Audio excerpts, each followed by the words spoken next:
Depending on who you ask, Terminator 2 Judgment Day is either one of the best action movies ever, one of the best movies in any genre period, or just the best movie of all time, full stop. But regardless of how you rank it, between all the robots, lasers, explosions, chase sequences, boss fights, and guns, of which there are a whole lot, there's no debate that this film lends itself to games. So naturally, it's gotten its share of adaptation. Some have tried to translate the Terminator franchise's most explosive moments into an interactive experience. The first PC game to ever do it. Some have woven original lore into the series' tangled rat's nest of a timeline. And some aren't actually connected to this universe at all. Remember, music is the weapon.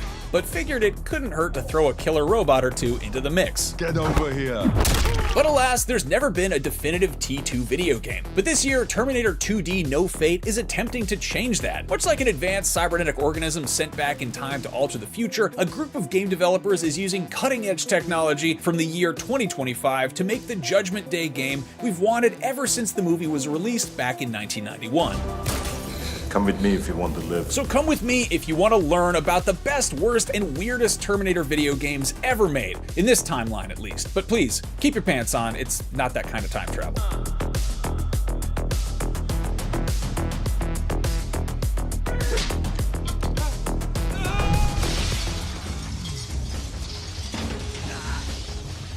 One of the best things about Terminator 2 is the sheer variety of its action scenes. It's got multiple chase sequences with cars, bikes, trucks, and a chopper. In between chases, it's got shootouts that make use of a whole arsenal of distinctive weapons, and it pits a nearly unkillable protagonist against an even less killable villain. If that wasn't enough, there's a nice glimpse of future warfare full of flying laser robots and cyber tanks and chrome-plated skeleton men. Now imagine that you're tasked with combining all of those things into an interactive experience that's as fun to play as it was to watch on the big screen, and also, it's gotta fit on a floppy disk. And by the way, you're on a tight deadline to get it shipped while the movie is still fresh in people's minds, and one last little detail, you haven't actually seen the movie yourself. While that was the case for several of the Terminator 2 video games that gradually trickled out in the 2 years following its theatrical release. Before hitting theaters, T2 was a closely guarded secret, so while the developers were allowed to read a draft of the script and see relevant reference materials, they had to fill in a lot of blanks, figuring out how the finished product would actually look. So they weren't exactly flying blind, but they were definitely gunning it down the freeway full speed with their headlights turned off, and it shows in those earlier games. The T2 game that suffered the worst from these circumstances was Ocean Software's officially licensed cash grab, released exclusively in PAL territory in time for the film's European theatrical release. This one is such a bizarre mess that IGN's sister site Eurogamer produced a whole video all about it, titled The Terminator 2 Game That's Very Weird. And while that's an apt appraisal of that game in particular, there are quite a few others that also fit the same description and were developed under equally challenging conditions. Stateside, one of the first T2 games to market was for Game Boy, released in time for the holiday shopping season of '91. It did an admirable job compressing the explosive events depicted on the big screen onto a monochromatic chartreuse display the size of a sugar packet. Like Ocean's version, it too featured a mix of side-scrolling run-and-gun platforming levels and on-rails driving sequences. In between, there were multiple circuit puzzles in which the player had to reprogram the Terminator, just like in that unforgettable scene in the film where John and Sarah Connor void the T-800's warranty by tinkering with the CPU.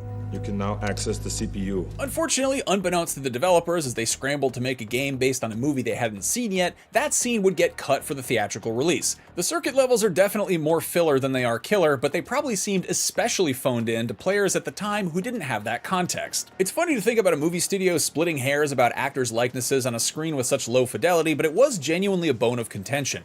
Arnold Schwarzenegger's likeness couldn't be used for the T-800 in-game, something that's still the case for Terminator 2D, so there are no digitized close-up images to be found on the Game Boy cartridge. It's possible that's why his character sprite looks more like Sigourney Weaver in Aliens than it does Arnold in T2, but that's more likely a byproduct of it being 20 pixels tall. Monochromatic low-res renditions of John and Sarah Connor do appear briefly to explain the story, and apparently Linda Hamilton's portrait in particular was the cause of some confusion. In an interview years later, it was revealed that UK-based developer Bits received feedback from T2's production company that Sarah Connor's bangs weren't big enough. They were referring to the hair that covers her forehead, but in the UK, that's called fringe, so the developers briefly thought this was American slang for breasts. Thankfully, based on the finished product, this mix-up eventually got sorted out.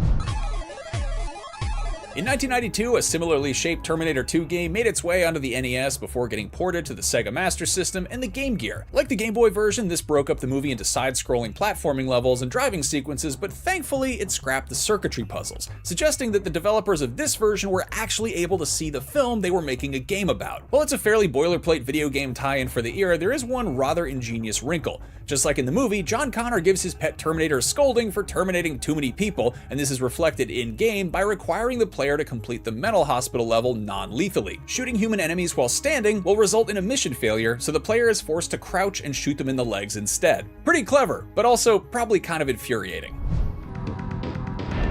In December 1993, Terminator 2 games finally arrived on the Super Nintendo and Sega Genesis. These versions benefited from the more powerful hardware and extra development time, but they didn't exactly strike while the steel was still molten. By the time they were released, time-traveling robots from the future had become obsolete, and genetically resuscitated dinosaurs ruled the world, following Jurassic Park's box office success that summer. Despite featuring larger, more varied environments and side objectives like collecting scattered future tech, the 16-bit T2 was not received well. Aside from frustrating players mechanically, it also underwhelmed visually, especially when compared to the other console games on store shelves at the time like Echo the Dolphin and Star Fox, or ports of arcade hits like Street Fighter II and Mortal Kombat. That said, you do have to give it a little bit of credit for authentically starting the first level with a butt-naked Terminator walking into a biker bar.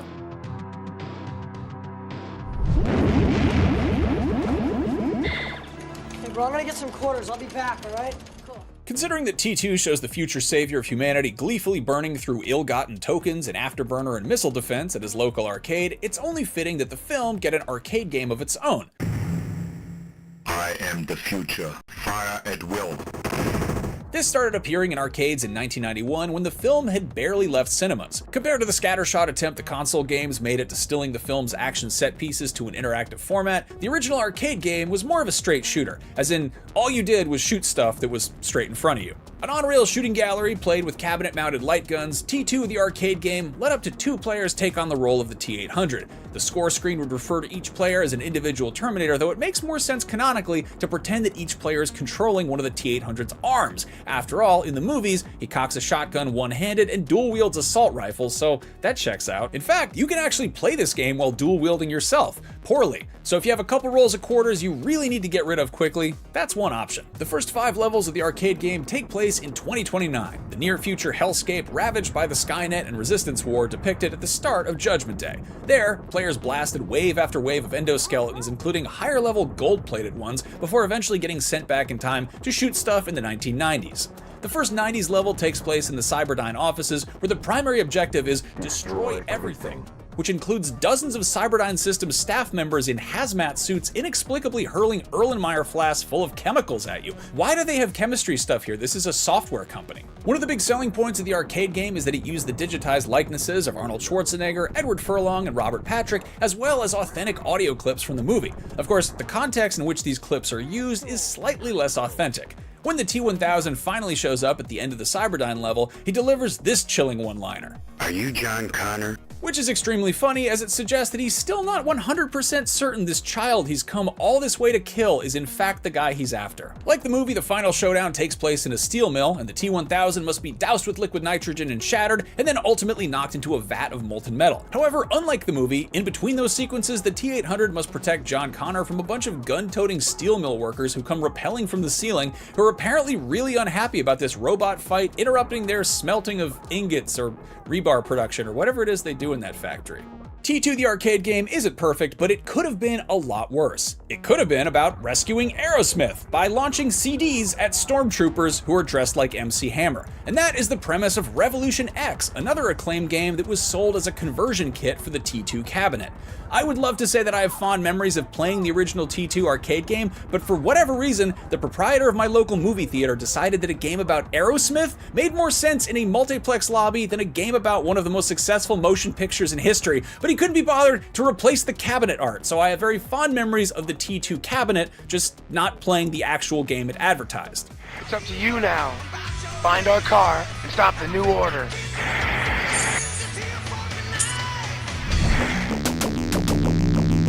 Alongside Terminator 2, a brand new Terminator game arrived for personal computers in July 1991, but it wasn't actually based on the sequel. Rather than scramble to gamify all of T2's massive set pieces, one studio had the bright idea to tackle something much smaller, the first film, which hadn't actually gotten a game at that point. In the 21st century, a weapon will be invented like no other. The Terminator was released in 1984, a year after the entire video game industry crashed, and while it was still in pretty rough shape.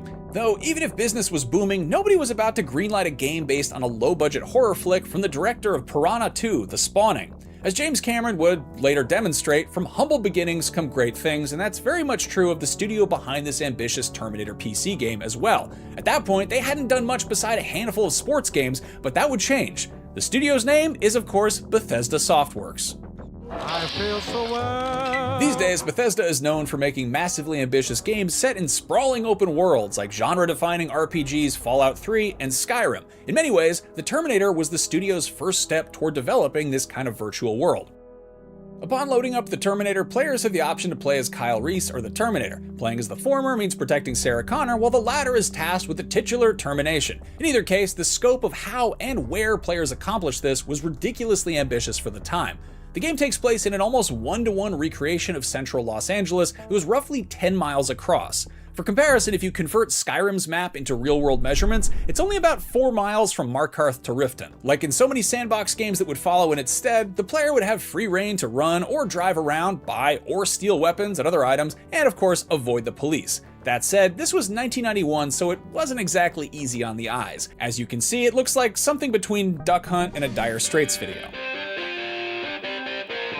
It also wasn't easy on the fingers. Later games of this ilk would let players commit Grand Theft Auto with the press of a button, but stealing a vehicle in Bethesda's first outing was only slightly less complex than hotwiring an actual car and then learning how to drive stick to get it moving. Bear in mind, this was 1991. Wolfenstein 3D was a year away, and the idea of a game where players fired a gun from a first-person perspective in a three-dimensional space was far from a surefire game mechanic, never mind doing it in a three-dimensional space that's the size of Los Angeles.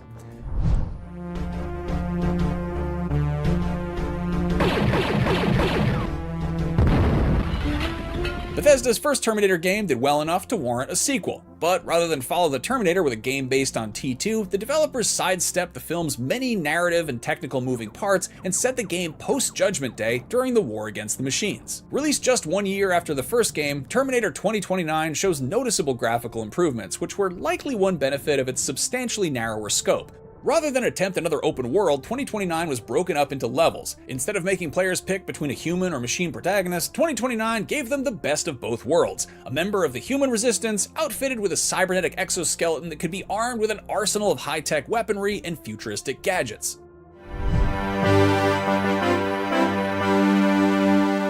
A year after that, Bethesda followed 2029 with the Terminator Rampage, which further narrowed the scope and scale of the experience to a much more conventional corridor-based shooter.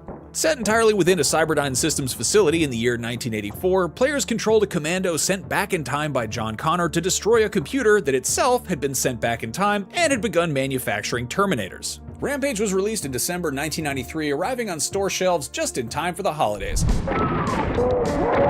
Unfortunately, anybody with a PC and an interest in shooting stuff was likely preoccupied with a little game called Doom. That came out the very same month. Not only was it a much better game, id Software had also released the first chapter for free online under the correct assumption that players would eagerly pay for the rest of it. Rampage might not have been the smash hit that Bethesda was hoping for, but its lead designer Vijay Lakshman's next project for the company would more than make up for it, a fantasy RPG called The Elder Scrolls Arena. The Elder Scrolls would go on to become Bethesda's most successful property, largely thanks to the ambitious vision of a game designer named Todd Howard. Good to see you, my friend. Good to see you again. Again, yes. Who has since become a bit of a household name, if you live in a household that has multiple swords. But before venturing off into Tamriel, Howard would carve out his own corner of the Terminator timeline. Howard's first producer credit at Bethesda was for Terminator Future Shock, which was released in 1995 but improved on the studio's previous efforts tremendously. For one, it featured an unprecedented amount of 3D assets at a time when most shooters were predominantly 2D sprites in a three-dimensional space. Even more revolutionarily, Future Shock is the first PC game that used the mouse to look around, something that Todd Howard makes no secret about. Where you look at controls today with mouse-look controls and using WSAD, this is the first PC game to ever do it. Before you say that Bungie did it first with Marathon, that's correct, but that was also technically released on Mac, not PC. An expansion pack was planned for Future Shock, but it eventually grew into a standalone game titled Skynet. Skynet lived up to its supercomputer namesake by iterating upon its predecessor to a shocking degree, adding a multiplayer mode and refining the visuals. Major Catherine Parker. Good to have you aboard. Okay, so the FMV cutscenes haven't exactly aged well, but for the time, this was pretty nuts. Skynet's complex indoor environments and large outdoor areas could be explored on foot or by vehicle, giving it a sense of scale that wasn't quite as commonplace in games back in 1996. There's no saying what the state of Terminator games would have been like had Bethesda continued to develop them, but Skynet would be the studio's last use of the license. Todd Howard would shift his focus from future wars to high fantasy, acting as the project lead for the Elder Scrolls Adventures Redguard, one of the most hated entries in the series. But then he would follow that up with the Elder Scrolls 3 Morrowind, which would go on to become one of the most beloved RPGs of all time. You know what they say, no fate but what we make for ourselves. I don't know if that even applies here, but whatever. For the late 90s and early 2000s, the Terminator franchise was largely in standby mode. However, a little survival horror series had begun to infect the gaming space, Resident Evil. Resident Evil. While Capcom's long-running series is clearly its own thing, we'd be remiss not to mention how much it owes to James Cameron's work. At face value, Resident Evil is mainly about horror of an organic variety, or at the very least biological, so a series about shiny metal robots isn't the first thing to come to mind.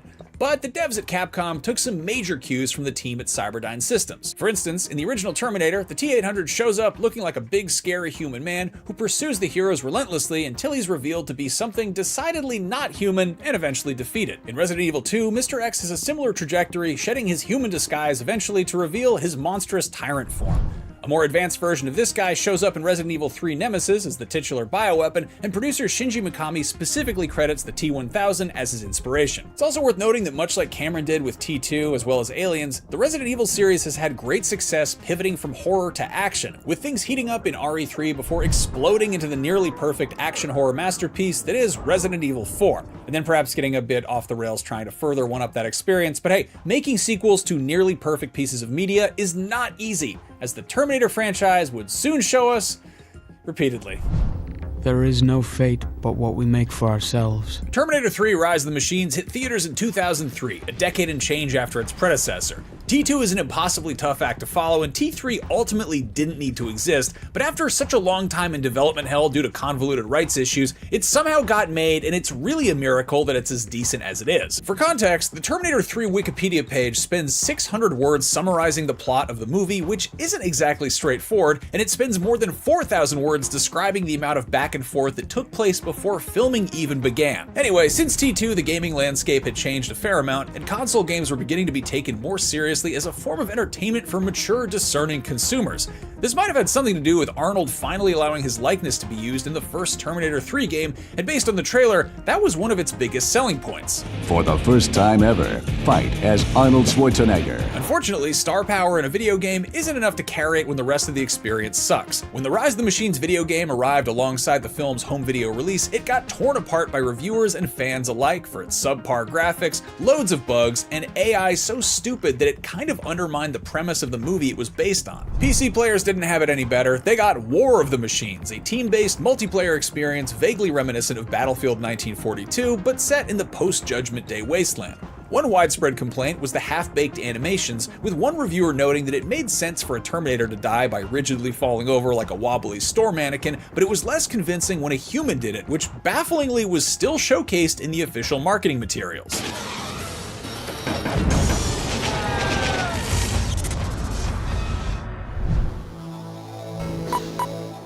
In 2003, developers of console and PC games might have been targeting a more discerning crowd of gamers. But for hastily produced shovelware based on any license that wasn't bolted down, the Game Boy Advance was the Wild West. However, the Game Boy Advance version of Rise of the Machines was ironically the least worst adaptation. An isometric action game, it followed a similar structure to the old T2 games. Players took control of the T-850 and fought robots in the future for several levels, and then they traveled back in time to get shot at by the LAPD instead. One really cool detail is when the T-850 takes damage, it's reflected by his sprite's appearance in-game. The lower his health, the more his metal endoskeleton is visible. However, picking up health packs makes his skin and clothing grow back, which makes absolutely zero sense if you've somehow forgotten that we're talking about a Game Boy game. A year after Rise of the Machines, Terminator 3: The Redemption was released for consoles and PC, and its title seemed more self-aware than Skynet on Judgment Day, especially after how the previous two games were received. Redemption began development around the same time as Rise and War, but was given a little bit of extra development time due to its larger scope, which it benefited from greatly. When it was released in 2004, many critics lauded it as the best Terminator game yet. Unfortunately, that's not really a high bar, and a bunch of 7 out of 10s didn't quite redeem the franchise as a viable basis for more video games without a new movie to attach themselves to. Fast forward through several more years of legal tug-of-war, and it was announced in 2007 that the Halcyon Company was the proud new owner of the Terminator franchise and had plans to produce a 4th film, which was intended to kick off a whole new trilogy. Shortly after that news, Halcyon announced the formation of Halcyon Games, who would handle the official video game tie-in in-house, ensuring that it arrived alongside the film in 2009. In some ways, Terminator Salvation the video game is a lot like Terminator Salvation the movie. It's got decent visuals, lots of explosions, almost as many robots, a somewhat forgettable story, but the overall experience could be a hell of a lot worse. In other ways, the game is nothing like the movie. John Connor looks and sounds nothing like Christian Bale, as the actor didn't lend his likeness or voice to the project. The game takes place 2 years before the events of the film, so it could have had a totally original protagonist, and it narratively wouldn't have made much of a difference. Console versions received pretty mediocre reviews, but the mobile game fared slightly better, probably thanks to its impressive scope compared to the average iOS and Android game at that time. What's most interesting about Terminator Salvation is that it marks a major sea change in Hollywood's approach to making video games based on movies. Video games were starting to be seen as a lucrative entertainment medium of their own, rather than just another form of merchandise. The results of Terminator Salvation's approach might have been middling, but it's a substantial improvement over, say, farming out the license to the highest bidder who would then turn it over to a small studio that hadn't even seen the movie they were supposed to turn into a game. Unfortunately, the Halcyon Company's halcyon days were short-lived, and they declared bankruptcy 2 years after Salvation's release. Several more years were spent wrestling over the franchise, and soon enough, Terminator Genesys rose from the ashes with lofty ambitions of rebooting the whole space-time continuum, and yes, kicking off a whole new trilogy. But no plans were made to return to the video game space, and it's not hard to see why. By 2015, the amount of time and money required to develop and market a AAA video game had begun to regularly eclipse that of your average Hollywood blockbuster. The closest thing we got to a new Terminator game in 2015 was a mode in GTA Online inspired by the film, where players driving semi-trucks had to run down bike-riding opponents in an aqueduct. The mode was appropriately titled Hasta la Vista. Alright, so full disclosure, I consider myself a pretty big Terminator fan, and I never actually got around to watching Genesys, which may make me a fake Terminator fan, but based on everything I've seen and heard since it came out, I don't feel like I'm missing out. From the jump, it looked like a cross between one of those fan-made trailers cut together from other movies and a really expensive Super Bowl ad for a free-to-play mobile game. So it's quite fitting that 2 years after the movie hit theaters, Terminator Genesys Future War was announced for mobile devices with an explosive, extremely polished, expensive-looking CGI trailer, which, like many mobile game trailers, may have oversold the actual gameplay just a tad. Buildings are divided into 2 types: administrative and resource. Awkwardly enough, by the time the Genesys mobile game was released, it had already been announced months earlier that the next Terminator movie was in development. Terminator Dark Fate arrived in 2019, acting as a reboot sequel hybrid that planned to pick up where T2 left off, ignore the events of all the movies released since then, and yes, once again, kick off a whole new movie trilogy. James Cameron was actually involved this time around, and Linda Hamilton was back, so it seemed promising enough. Is Terminator in good hands with Tim Miller? Absolutely. I mean, it's Tim Miller. Anyway, yet again, it didn't get an official video game, at least not until Defiance, which was an RTS that was rather unstrategically released almost 5 years after everyone had done their best to forget this film existed. However, leading up to its release, Terminator Dark Fate did align itself with gaming in a major way. At E3 2019, the T800 crashed 2 press conferences. On the Xbox stage, it was revealed that the pre-order bonus for Gears of War 5 would be a whole Terminator Dark Fate character pack, allowing players to run around as Lancer-wielding T800 endoskeletons or turn Sarah Connor loose in Horde mode. Meanwhile, Ubisoft hyped up Tom Clancy's Ghost Recon Breakpoint by teasing plans for Terminator DLC coming post-launch, which would introduce a whole mode that let players rage against the machines. Mortal Kombat 11, another of 2019's big games, also got Terminator DLC, with the T800 added to the roster weeks before Dark Fate hit theaters, featuring a fully fleshed out moveset and the requisite fatalities.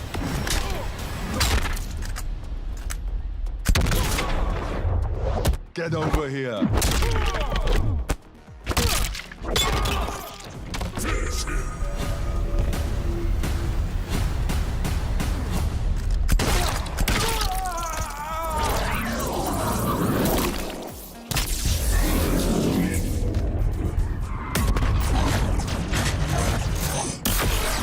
This was so well received that Mortal Kombat 11's sequel, Mortal Kombat 1, would later add the T-1000 to its roster. Given Mortal Kombat's inscrutably tangled timeline and irreparably mangled spinal columns, it stands to reason that a couple of time-traveling murder robots would make a good fit.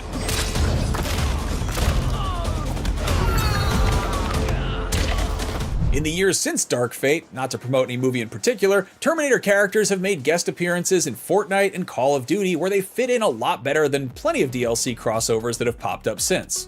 In the writer's room, we called them slow bullets. Dark Fate's director Tim Miller got his start producing video game trailers with Blur Studios, and it's likely he was fully in support of this kind of brand synergy, if not partially responsible for how heavily this film aligned itself with gaming. Sadly, Dark Fate's title turned out to be as prophetic as the frantic warnings of a naked man from the future, and it bombed at the box office, vaporizing any chance of a sequel anytime soon. Weirdly enough, a substantial Terminator game was released alongside Dark Fate, but it had nothing to do with that movie, presumably for boring legal reasons. If there's one thing more convoluted than the Terminator continuity, it's who owns the rights to it at any given time. My understanding is that a publisher named Reef Entertainment secured the rights to make games based on Terminator and Terminator 2 way back in 2013, but not on any of the other films. And by the way, they're the ones who were publishing Terminator 2D No Fate, the game that's the whole reason we decided to make this long video in the first place. Anyway, Terminator Resistance was announced in September 2019 with a November 2019 release date. Generally, this short of a turnaround between the announcement and launch of a game is cause for skepticism, and that goes double when it's based on a movie license that's had as many bad games as this one has. Now tack on the fact that it was developed by Teon, the studio behind the infamous Rambo the video game, and you can see why gamers might have steered clear. If you're unfamiliar, Rambo is one of the worst reviewed games of 2014. On Metacritic, out of hundreds of games released that year, it is the 7th lowest scored by critics and the 5th lowest scored based on user reviews. Upon launch, Terminator Resistance was slightly better received, generally being lauded as mediocre, in some cases flat out bad. Also, let the record show that I did not review that game for IGN. However, you can't say Resistance wasn't trying. In addition to having a clear respect for the source material, this little AA game was juggling more complex systems than anyone was likely expecting. In addition to shooting robots, it's also got crafting, stealth, side quests, and multiple romance options, with sex scenes and everything. Is it a little bit janky? Yes! Low budget? Definitely! Surprisingly horny? You betcha! But you know what else was? The original 1984 film that kicked off this entire franchise. Since Resistance was first released, the team at Teon dropped an enhanced version and a handful of DLC, and have since amassed quite a following of players evangelizing all the stuff that this game does right. As a follow-up, Teon tackled yet another beloved 80s cyberpunk cult classic with RoboCop Rogue City. Again, nobody was expecting much, but Rogue City improves considerably on what Resistance was attempting, while still maintaining that same palpable appreciation for the source material. It's a little bit janky, but it also kicks ass and it's unexpectedly funny. Just like RoboCop. Obviously you walk around and shoot a bunch of bad guys in the crotch, but there's also a side quest where RoboCop has to stand behind a desk in the police station and respond to outlandish citizen complaints to uphold the public trust, which is one of his prime directives. These guys understood their prime directives, so whatever 80s movie Teon announces they're turning into a video game next, keep an eye on it. Anyway, speaking of RoboCop, as I'm prone to do, that's the perfect excuse to talk about RoboCop versus the Terminator, which I should have talked about sooner, but this franchise isn't chronological, so why should this video be?